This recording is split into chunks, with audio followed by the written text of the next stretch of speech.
தர்பூசணி பயிரிட்டு பாதிக்கப்பட்ட விவசாயிகளுக்கு உரிய நிவாரணம் வழங்க வேண்டி தமிழ்நாடு விவசாய சங்கங்களின் தலைவர்கள் நடத்திய கவன ஈர்ப்பு ஆர்ப்பாட்டம். சென்னை எழும்பூர் ராஜரத்னம் ஸ்டேடியம் அருகில் தர்பூசணி பயிரிட்டு பாதிக்கப்பட்ட விவசாயிகளுக்கு உரிய நிவாரணம் வழங்க வேண்டும், நெல்லுக்கு குறைந்தபட்ச ஆதரவு விலை அறிவிக்க வேண்டும், கரும்புக்கு மத்திய அரசு அண்மையில் அறிவித்த யூனை கரும்பு விலை எந்த வகையிலும் கரும்பு விவசாயத்தை மீட்டெடுக்காது. எனவே ஒரு டன் கரும்பு ரூபாய் 5000 விலை வழங்க வேண்டும்.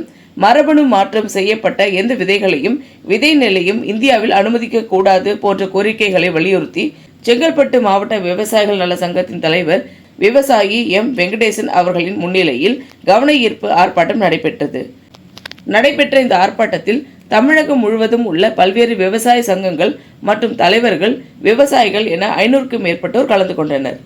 கவன ஈர்ப்பு ஆர்ப்பாட்டத்திற்கு இடையில் செங்கல்பட்டு மாவட்ட விவசாயிகள் நல சங்கத்தின் தலைவர் விவசாயி எம் வெங்கடேசன் நமது அதிர்வலை டிவிக்கு சிறப்பு பேட்டி அளித்தார். வணக்கம். செங்கல்பட்டு மாவட்ட விவசாய நல சங்க தலைவர் வெங்கடேசன். கடந்த 2 மாத காலமாக விவசாயிகள் தர்பூசணி சாகுபடி செய்து பெரும் நஷ்டமடைந்துள்ளார்கள். காரணம், அந்த சதீஷ்குமார் டாக்டர் பரப்பிய தவறான ஒரு வீடியோவால் தான். மொத்த பழமும் வியாபாரிகள் கொள்முதல் செய்யாமல் நிலத்திலே வீணாகி போச்சு.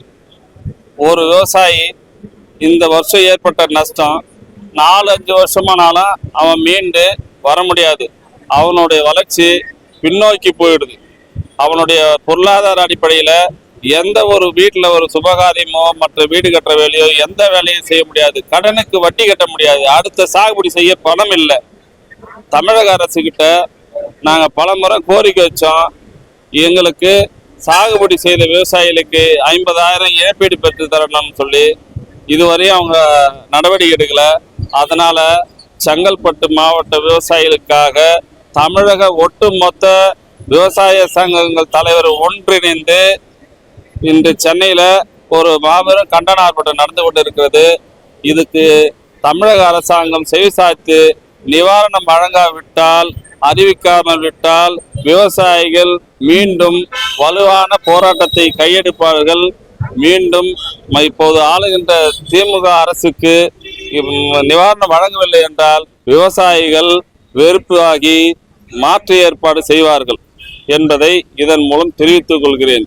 விவசாயிகள் ஒட்டுமொத்த ஒன்றிணைந்தால் அரசியலமைப்பை மாற்றி அமைக்க முடியும் என்று இதன் மூலம் நான் தெரிவித்துக் கொள்கிறேன்.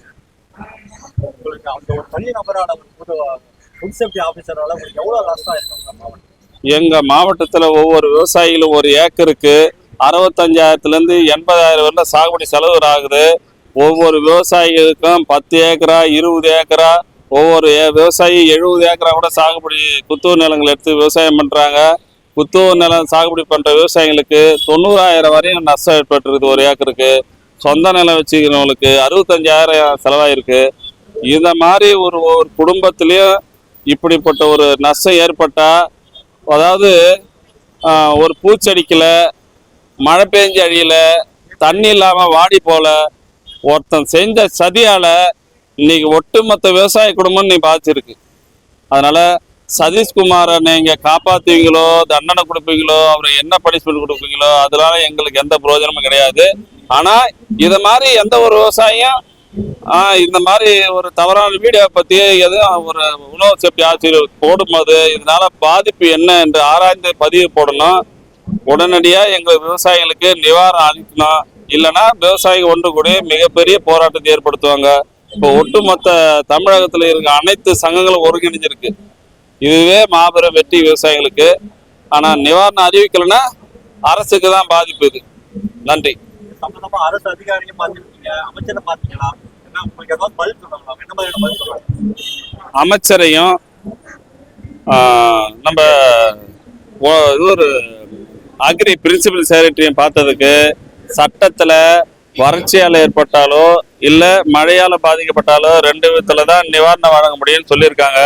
அதனாலதான் நாங்க வழக்கு தொடர்ந்துருக்கோம். நீதி அரசர் தான் இந்த இத்தனை லட்சம் குடும்பங்களையும் மனதில் கையில் நினைத்து கொண்டு நீதி அரசர் விவசாயிகள் பக்கம் நியாயமான தீர்ப்பை வழங்கணும் அப்படின்னு கேட்டுக்கிறேன். அத்தனை குடும்பங்களும் வாழ்வாதாரம் பாதிச்சு போயிருக்காங்க. அவங்கள பொருளாதார அடிப்படையில் இன்னும் 10 வருஷம் பின்னோக்கி போயிடுவாங்கன்றதை இதன் மூலம் தெரிவித்துக் கொள்கிறேன். ஒரு தனிப்பட்ட நபரோட செயலான ஒட்டுமொத்த விவசாயம் பாதிக்கப்படும் போது அதனுடைய பின்னடைவு எப்படி இருக்கு? இது கார்பரேட்டுக்காக இவர் சதீஷ்குமார் சொல்லியிருக்காரு. அவருக்கு தான் லாபம் இருக்கும். விவசாயிகள் எல்லாம் பெரும் நஷ்டம் தான். இதனால ஒருவர் பழைப்பதற்காக 1 லட்சம் குடும்பங்கள் இதில் பாதிக்கப்பட்டிருக்கிறது. இதன் மூலம் தெரிவித்துக் கொள்கிறேன். இந்த வீடியோ உங்களுக்கு பிடிச்சிருந்தா லைக் பண்ணுங்க, கமெண்ட் பண்ணுங்க, ஷேர் பண்ணுங்க, சப்ஸ்கிரைப் பண்ணுங்க.